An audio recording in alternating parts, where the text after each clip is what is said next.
တက်တော်16နှစ်ဝန်းကျင်တာရှိသေးတယ်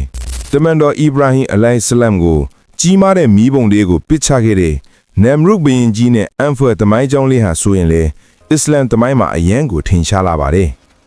လွန်ခဲ့တဲ့နှစ်ပေါင်း4000ကျော်ရှေးဟောင်းဘေဘီလုံအင်ပါယာကြီးမှာနမ်ရုလက်ခေါ်တဲ့အင်မတန်အာဏာကြီးမားတဲ့ဘုရင်တစ်ပါးရှိခဲ့ပါတယ်သူဟာခန္ဓာထဲဝါတဲ့နန်းကျော်တွေဆောက်လုပ်ပြီးမိမိကိုယ်ဖျားလို့ကြွေးကြော်ကလူတွေကိုအတင်းကျပ်ကိုးကွယ်ခိုင်းခဲ့တာပါအဲ့ဒီခေတ်ကလူတွေဟာလေကြောက်တုံးတက်သားတွေနဲ့လှုပ်ထားတဲ့ရုပ်တုပေါင်းများစွာကိုကိုးကွယ်နေကြပါတယ်အဲ့ဒီအချိန်မှာတက်တော်16နှစ်ဝန်းကျင်သာရှိသေးတဲ့တမန်တော်အီဗရာဟင်ဟာစဉ်းစားမိခဲ့ပါတယ်ငါတို့လက်နဲ့လှုပ်ထားတဲ့ရုပ်တုတွေကငါတို့ကိုဘလို့ကာကွယ်နိုင်မှာလဲဆိုပြီးအမှန်တရားကိုရှာဖွေခဲ့ပါတယ်သူဟာနေလာကျယ်ရီကိုကြည့်ပြီးဒါတွေအားလုံးကိုဖန်ဆင်းတဲ့အရှင်တစ်ပါးရှိကိုရှိရမယ်လို့ယုံကြည်သွားခဲ့ပါတယ်ဒီနေ့မှာတော့မြို့သူမြို့သားတွေအားလုံးမြို့ပြင်မှာပွဲတော်ကျင်းပဖို့ထွက်သွားကြပါတယ်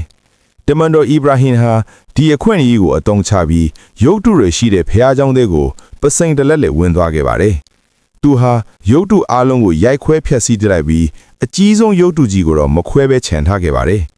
ပြီးနောက်သူကင်လာတဲ့ပစိန်ကိုအဲ့ဒီရုပ်တုကြီးရဲ့ပခုံးပေါ်မှာတင်ထားခဲ့ပါတယ်လူတွေပွဲတော်ကပြန်လာပြီးသူတို့ကိုးကွယ်တဲ့ရုပ်တုတွေပျက်စီးနေတာကိုမြင်တဲ့အခါမှာတော့အကြီးကျယ်ဒေါသထွက်ကုန်ကြပါတယ်တမန်တော်အီဗရာဟင်ကိုစစ်ဆေးတဲ့အခါသူကပညာသားဘာဘာနဲ့အခုလိုပြန်ပြောခဲ့ပါတယ်ဒါကိုဘသူလုပ်လဲဆိုတာဟောဒီပစင်လွဲထားတဲ့ယူတူကြီးကိုပဲမေးတီးပါလားသူတို့ကစကားပြောတဲ့ရင်ဘောဆိုပြီးပြန်ဖြေခဲ့ပါတယ်လူတွေဟာသူတို့ကိုးကွယ်တဲ့ရုပ်တုတွေစကားမပြောနိုင်ဘူးဆိုတာကိုသိနေကြတာကြောင့်အရှက်ရသွားခဲ့ကြပါတယ်ဒါကိုသိသွားတဲ့နမ်ရူဘင်ဟာအလွန်ဒေါသထွက်သွားပြီးတမန်တော်အီဗရာဟင်ကိုအရှက်လက်လက်မီရှို့တတ်ဖို့အမိန့်ပေးလိုက်ပါတယ်သူတို့ဟာရပောင်းများစွာကြာအောင်ထင်းတွေကိုစူးစောင်းခဲ့ကြပြီးမီးမွှင်းခဲ့ကြပါတယ်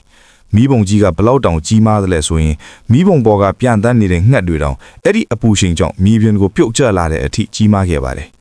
မီးကပြင်းလွန်လို့ဘသူမှအနားမကပ်ရဲကြလာကြောင်းတမန်တော်အီဗရာဟင်ကိုလောက်လေးကိုလိုမျိုးဆက်ရနေဟာကြီးတစ်ခုပေါ်တင်ပြီးဝေးကွာတဲ့နေရာကနေမီးပုံကြီးတဲကိုပစ်ထည့်လိုက်ပါတယ်တမန်တော်အီဗရာဟင်ဟာမီးပုံထဲကိုကျသွားတဲ့အချိန်မှာအရှင်မြတ်ကမီးကိုအခုလိုအမိန့်ပေးလိုက်ပါတယ်အိုးမီလန်တို့တင်ဒီအီဗရာဟင်အတွက်အေးမြမှုနဲ့ငင်းချမ်းမှုဖြစ်စေလောဆိုကအမိန့်ပေးခဲ့ပါတယ်ရက်အနေငယ်ကြလို့မီးတွေငင်းထွားတဲ့အခါမှာတော့မြင်လိုက်ရတဲ့မြင်ကွင်းကြောင့်တမျိုးလုံးမှွင့်ထပ်ထွားခဲ့ရပါတယ်တမန်တော်အီဗရာဟင်ဟာမီးလောင်တန်ရတစက်မှမရပဲအဝတ်အစားလေးတောင်မနှုံးပဲအေးဆေးစွာနဲ့လမ်းလျှောက်ထွက်လာခဲ့ပါတယ်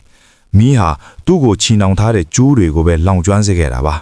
ဒါဟာအာနာရှင်နမ်ရုကိုအကြီးအကျယ်ရှုံးနိမ့်စေခဲ့တဲ့အရှင်မြတ်ရဲ့အံပွဲတကိုးတော်ကိုတတ်သိပြခဲ့တဲ့အံပွဲသမိုင်းပဲဖြစ်ပါတယ်ဗျာ